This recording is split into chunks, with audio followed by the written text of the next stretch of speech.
Well, greetings, hello, welcome back to the Ajay and Nathan Discuss Movies podcast, the show where we discuss movies old and new. Today we've got a pretty recent horror film in the theaters right now that you can go see. And Ajay, what is that movie? It is Heretic, directed by two people.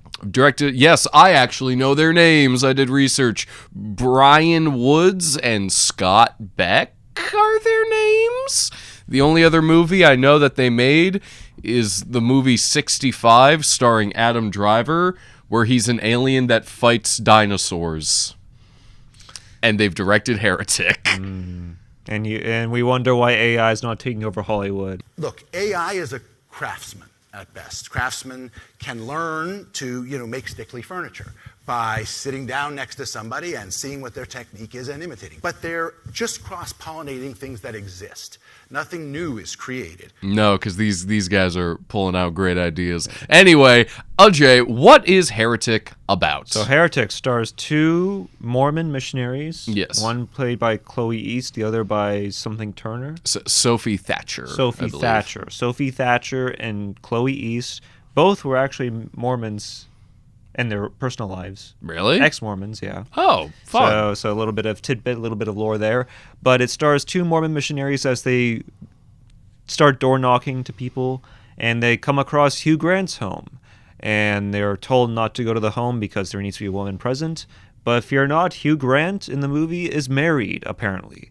And he drags these women into the home, and through an hour and 45 minutes, I'd say, of the runtime, we are essentially in a movie where it's basically Barbarian meets Bill Maher.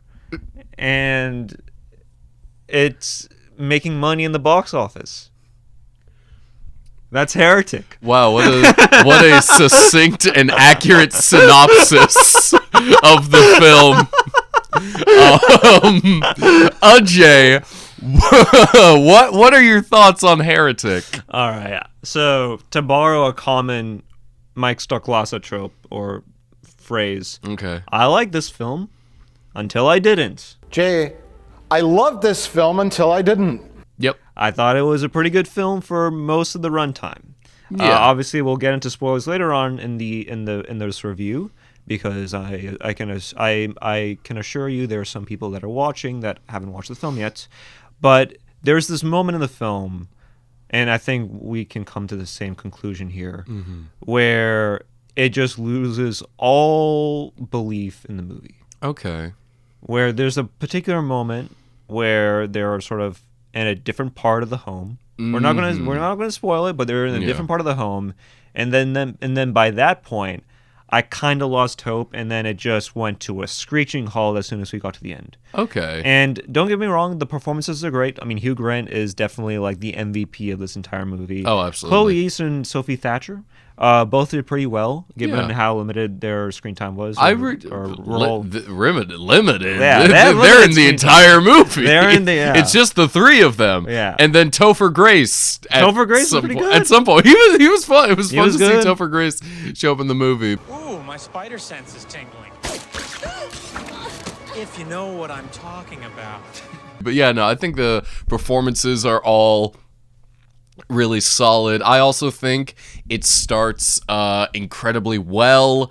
It's very intriguing. It's very tense. You don't know what's going to happen next. There's this nice build-up of like, ooh, what's about to happen? What's this? What's his end game? But I think, like you said, it reaches a point that you're kind of like, oh, I felt as though I was, because there's a nice escalation in the movie of like the wild things happening. First, they're trapped in his home. He's like, oh, we're going to talk about religion. I'm going to spit facts and logic at your Mormonism. New rule. Just teeing me up for a Bill Maher version. Yeah. Religion is gay. Okay. He says those and exact if you don't words. think it is. It's just like, it's that, and then like it gets a little crazier, but then it gets to a point where it's like, oh, I'm ready for the next like cool thing to happen, and then it kind of just never happens, and then the movie ends. That's really my feelings. I was like really hyped, ready for it to like, oh yeah, let's go. I'm sure like some really awesome things, some really surprising things are gonna happen, but then they just kind of don't, and the movie quickly fizzles out by the midway third act point. I do want to get into some positives of the movie because there are positives. Let's get into that. Hugh Grant's performance is really good. Hugh Grant is the glue that holds the entire experience together. I was thinking, have you heard about the Hollies? So Radiohead stole from the Hollies, and that's because you're here. That's like what? That's such a perfect Hugh Grant impression. It's so great, dude. Such a great impression. But as I was watching the movie, like, because he has these long-winded speeches about religion, and he's making all these metaphors, comparisons. He compares the three most popular religions to Monopoly board games, and it's like, on a surface level, like, it's not like he's not saying anything that really makes you think. He's just taking like incredibly surface level like pot shots at monotheistic religions, but the way he delivers it and just Hugh Grant's it's very captivating charisma, incredibly captivating. It's meandering, and at times you're just like, come on, we get it, religion's dumb. Like, yeah, but like dude, shut up. There's a little bit of a charm to it. No, there's such a charm. And that's what holds the film together. Despite my inconsistencies of the film, despite me not enjoying the film to that much, there is a little bit of a charm to this movie, and it's because of Hugh Grant's performance. Yeah, no, I was thinking as I was watching it, like, if we had any other actor, I'd have a migraine by now, but because it's him delivering these lines, it keeps it good, it keeps it entertaining, it keeps it investing. Yeah, I mean, there's a point in the movie. This is not really a spoiler because it's kind of early in the movie, but where he compares the Book of Mormon to Monopoly Bob Ross edition. Yes, we have iterations. We have spin-offs. We have iterations. You know, it's very funny. He just makes all these like weird comparisons. Compares Jesus Christ to Jar Jar Binks. Yeah. Star Wars, Episode 1, The Phantom Menace. Can you imagine thousands of years from now people accepting Jar Jar as a significant religious figure? Like, Mr. Jar Jar Binks! And they just stare at him like he's the most terrifying creature on this planet. It's like, that's so fair and valid. It is interesting, like, because I watched it in a packed theater. Oh, yeah? But it felt as if no one was willing to laugh at it. See, I had an opposite reaction. I had people who were laughing at a lot of stuff in the movie, because I think the movie is... It's funny, but... It is funny, yeah. I feel it's purposefully, I think a lot of it's very funny. It almost borders on being like a straight up like horror comedy at times. like a dark comedy, like a black comedy horror. Yeah. Yeah. I'd say, yeah, absolutely. And I would even say in terms of positives, the sound mixing is really great as well. Yeah, no. I mean, especially when they enter into the first part of the home, when they're just like sitting there and they see the blueberry pie candle and all that, and like you hear like the candle in top of the wooden table as it's moving. Like, I like that sound. The sound mixing's pretty good in this movie. There's good sound. There's good editing, because like his home is basically like a big old like mouse trap with all these like little gears and secret rooms and doors and stuff. And it's always fun to see him like open up that secret compartment to like unlock the doors or like turn off the lights. It's like the little like technical stuff that's very fun to see. In the movie that adds like a cool little level to it. Like, this entire house is one big labyrinth, essentially. Yeah, exactly. And I think in terms of the sound mixing, it was good. Yeah. The editing was pretty good. I think we can get into spoilers. We can get into spoilers now? Yeah, we're 9 minutes in. Oh, okay, perfect, yeah. So, I want to know from you, what is the point where you think the movie went off the rails? All right, so spoiler talk. If you are not interested, go out of this video, log out of this video, go watch the movie, come back. But I think there's this one specific moment, and maybe you may disagree with it, I don't know, but where they enter, so they're given two choices of where they want to leave, and it basically enters into the basement. Regardless of their choice, they have to go. And he says you got to go through, one's like through belief, or one's through fact, I think. I think that's disbelief. Disbelief. Belief and disbelief. So they choose disbelief. They choose belief. They choose belief, but both doors enter into the same basement. Yeah. And they're met with this essentially mythological god that they meet. The woman, the prophet. They meet the prophets, and they're told that she'll eat the blueberry pie, and it'll be after a while she'll be dead, and then she'll resurrect, and that will be God. That entire portion, as soon as they enter into the basement, it kind of left me hanging. Okay. That's where the film lost me personally. Okay. Because I felt like they didn't know what to do with the movie after that. And then when you're told, because this is where the barbarian thing kicks in, where you see these women locked up in like these like cages, you're just like, are these all other missionaries? Like, is that the goal? And if that's the reason why weren't they reported missing? And you would think that Topher Grace or the church behind it would have a understanding as to, okay, maybe don't go to this home since everyone who's ever been to this home is locked up now. Like, there's a lot of questions than answers by the end of this movie, and it doesn't really do a good job at explaining it. Yeah, I would say I was, when they get down to that next level and there's the prophet woman who like dies and comes back and has a vision of the afterlife, I was still pretty invested in the movie because I thought just like, ooh, this is a cool new thing to add. It makes the whole religious like horror thing like very ambiguous as to whether or not this is really happening. I feel where it lost me was kind of at the start of the third act, or at least like when Chloe East gets to the like sub basement. And I think at that point I was waiting for the movie to like really surprise me. I was waiting for something to really like throw a wrench into things and just like go off the rails, go crazy. But then when it ends up just being like, I've kidnapped all these women, and actually the whole thing, like the real religion is control.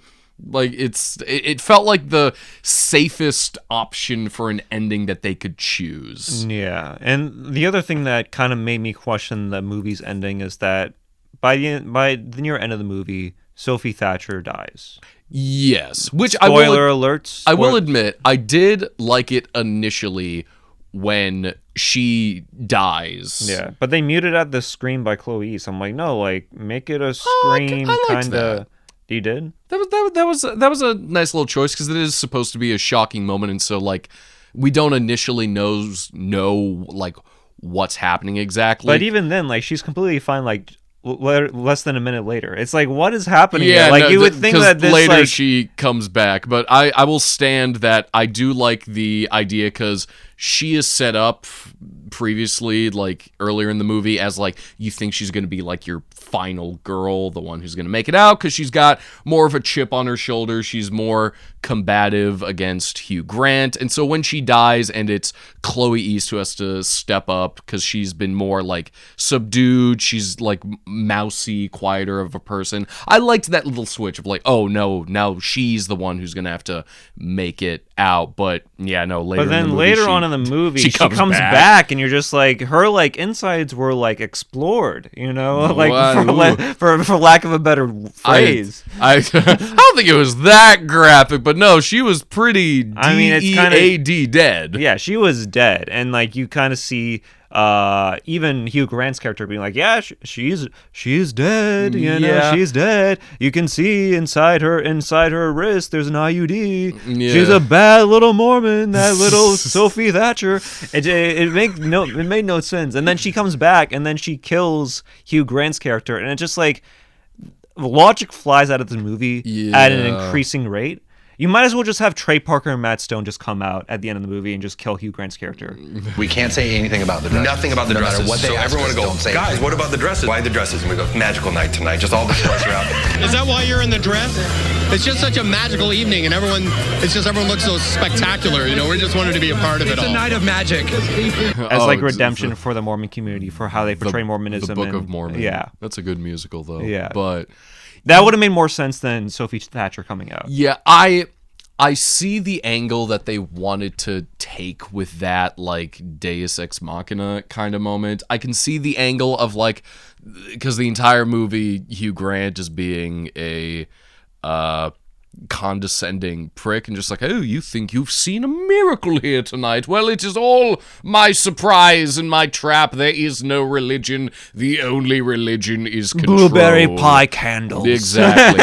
And then, like, at the end, they try to add some ambiguity in because even when we think she's dead, she comes back to kill Hugh Grant and then dies. And then outside, when Chloe East escapes, she has this, like, religious experience where she sees, like, a vision of a butterfly. That is something she mentioned earlier in the movie. It wants to add in this ambiguity of, like, ooh, is there maybe something spiritual or supernatural at work? But for me, I feel like it is too little too late to add these things in. It just doesn't hit the way I think they were expecting it to, especially because, again, in that third act, I don't know why, I was really expecting something really, like, special to happen. It felt Scooby-Doo-ish. Offered so much more than every other cartoon. It was so ahead of its time. It had a story. They worked hard to figure it out, and it wasn't gender specific. It wasn't a boys cartoon or a girls cartoon or any of those things.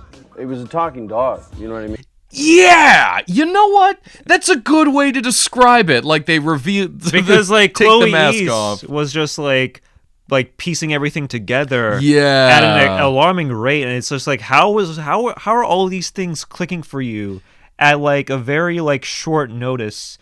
All of a sudden, by the end of the film, it felt like they were trying to tie loose ends. They were really trying to. No, you're right. It feels very Scooby-Doo-ish. I think the moment that I was getting lost is when she was piecing everything together. Like, at first, when she finds the sub-basement, I'm like, oh, that's cool. But then, once she's down there, it's like 1 or 2 rooms, and then the barbarian reveal. And she's like, I know how you did all of it. You have these women down here, and you switch them out, and you torture them, and you make some of them die, and blah, blah, blah. And then you cut their fingers, even though you're cutting their fingernails, and it made no sense. And then you just see all these like sudden flashbacks for things that we already saw in the movie, which it does make sense why they would do it, but it feels very cheap. It feels very hastily done. I feel as though for a movie like this, for a like religious horror movie that is about like what do you believe, like what is true to you, what is not, I feel like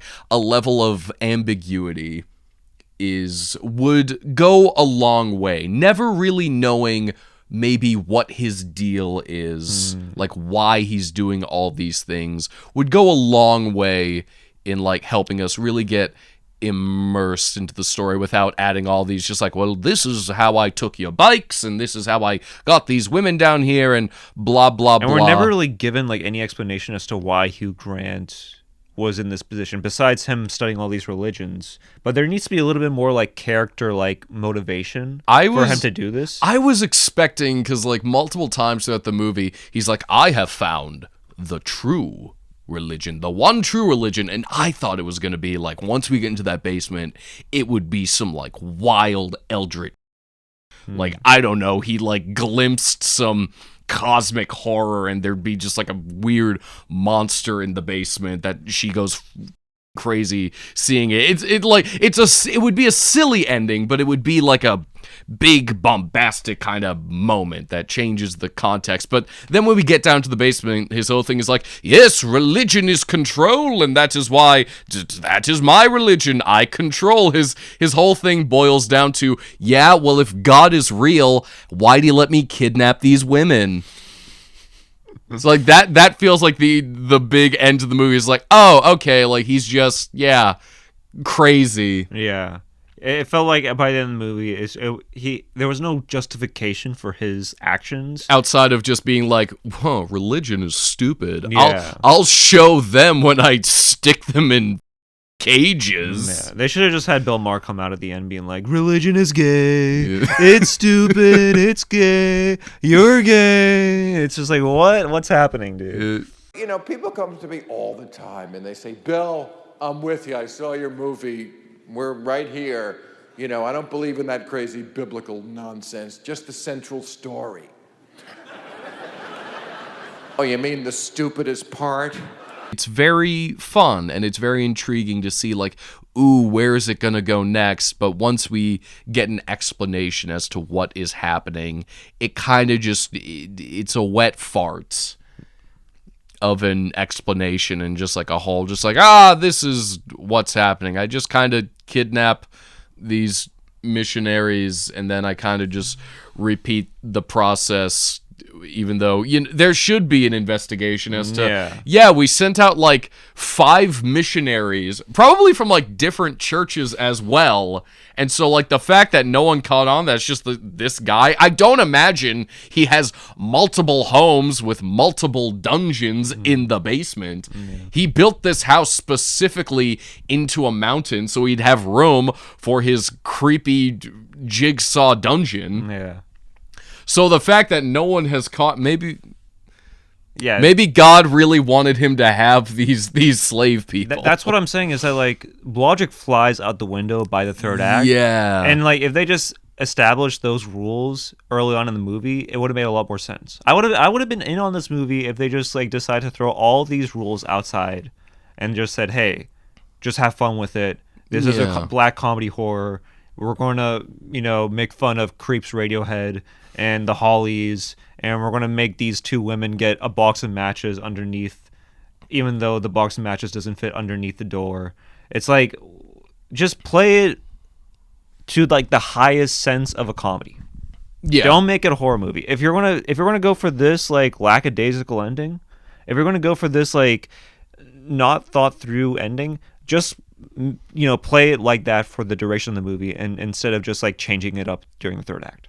Yeah, it's a shame because I feel like the first 2 acts really are very fun because there is a sense of discovery. He is just like making these big old speeches about religion, and because it's Hugh Grant, it's very interesting. They like clap back at him at certain points. There's this fun like push and pull dynamic. Once they get into the basement, it's a fun little cat and mouse because now they've got this like disgusting, creepy zombie woman dying and coming back. It's all a lot of fun stuff, but the escalation needs to really like hit. Like, we're trapped with this guy, we're trapped in his basement, and there's a monster down here, and then it's gotta really bring it all home, which I feel like it doesn't. And I also feel as though they missed out on like the whole idea that his house is this like clockwork labyrinth, because we only really see like his dungeon and then his dungeon underneath the dungeon, and then he's got like 1 or 2 secret doors, and it feels like they don't do enough with like They should have included more of Topher Grace in this movie, especially by the end where he's kind of having like the sneaking suspicion, like something's up with this guy. Like there needs to be like Topher Grace calling up the FBI, calling up the CIA, being like, we gotta hunt down this Hugh Grant guy. I mean, he's espousing anti-Radiohead ideology to these women. We gotta do something. I thought it was funny how we almost think he's gonna be like, yeah, excuse me, their bikes are outside, but then he just comes back and he's like, I feel like I should ask, did you get a pamphlet yet of the Church of Jesus Christ? And then he disappears for the rest of the movie. The third act should have been Topher Grace. It should have been Topher Grace trying to find the whereabouts of these women. Yeah. And so that we don't get this, butterfly on this woman's, wrist. Or was there a butterfly there? We don't know. Yeah, so ambiguous. Ooh. We don't know if she died. We don't know.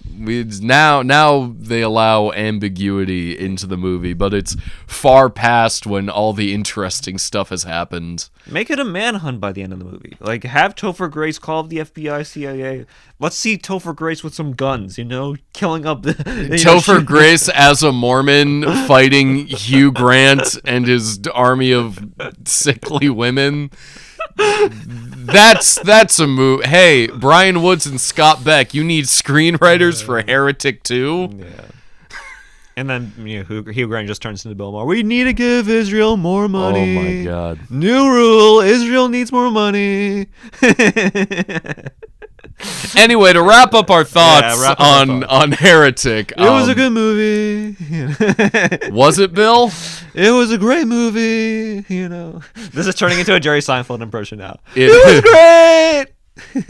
What's the deal with Chloe? No, okay. Overall, I liked it until I didn't. It was a fine movie. I will never watch it again. But for the first hour, I was entertained mostly through Hugh Grant's performance. I thought his explanation of why we should hate Radiohead was amazing. Just joking. We love Radiohead here. They actually have some good albums like Hit A and, you know... I actually like Pablo Honey. I think Pablo Honey is a heavily slept on album. But anyways, back to the movie. Overall, I liked it until I didn't. The third act completely flies out the window. And as soon as they go into that little underground lair... That's when his barbarian lair. Yeah, his barbarian lair. I was just like, we gotta end this movie to a reasonable compromise, but that compromise never came. Yeah, I'd say it starts off very, very strong, but dissipates as the film goes along. It is not terrible. It is just, I feel like there was more to do with it. Also, I would be remiss if I did not mention there is a direct Shyamalan reference in this movie. Is there? I don't know if you noticed it. I went an entire review not to mention Shyamalan's name because we made that bet last week. Yeah, and I ruined it. I broke it. Yeah, okay. What was the reference to Shyamalan? There is a direct visual reference to, remember in The Village where Adrian Brody stabs Joaquin Phoenix? Yeah. When Hugh Grant stabs Chloe East with the box cutter, it is the exact same shot, the POV from the victim down to the stab wound, exactly as it is done in The Village. And I believe... If this is an homage to Shyamalan, you know what? I love this movie. I think it's a great movie. Yes, I think the entire movie was an homage to Shyamalan. We will never not mention Shyamalan on this podcast. Right. We are shills. Yeah, okay. So if this was an homage to Shyamalan, you know what? I want to take back everything I said about this movie. I think it's a great movie. The third act was amazing, and you should go watch it. Buy 2 tickets instead. Go to 2 different showings of this movie. All right, so what are your thoughts on this end? Because you talked about your... Oh yeah, no, my thoughts on the whole movie, pretty much, it's an okay film. There's a lot of fun to be had, especially from the lead performances. There's some fun, neat things that happen. I just think it kind of fails to stick the landing. Yeah. And not a lot of the ideas that it comes up with, it fully utilizes. Yeah, exactly. And I do think the one positive I'll give to the film is that, like, even though, like, there was a person that was espousing, like, anti-religious sentiment, throughout the entire film, we were still on the side of the missionaries. Yeah, no, I think that's a great touch. Because I think he's fully written to be just, like, a condescending prick. Yeah. Just, like, who thinks he's smarter than he really is. Again, like, all his speeches, they're fun to listen to, but none of them have any, like, meat to it. It's not, like, a legit, like... The movie isn't a legit argument, like, about religion or monotheistic or blah, blah, blah. It is the story of one psychopath who studied theology in college. I think that's literally, it's like, I was studying theology, and it annoyed me, and so I turned my house into a mousetrap. That's basically what it is. Basically, Hugh Grant's entire, like, argument in the film, or like his entire rant on the film, is basically a parallel to how this film actually is. It's meandering, it has no point, serves no purpose, kind of condescending. Jesus. But there's an ending to it, and it's not really satisfying. You really went for this movie's jugular. Damn. Is it scathing? I don't know. Damn, son. Is that a scathing kind of critique of the movie? I don't know. That was mean. Was it? That was mean. We love the movie because Shyamalan was in it. All right, I think that's it for us. That's it for us. All right, bye.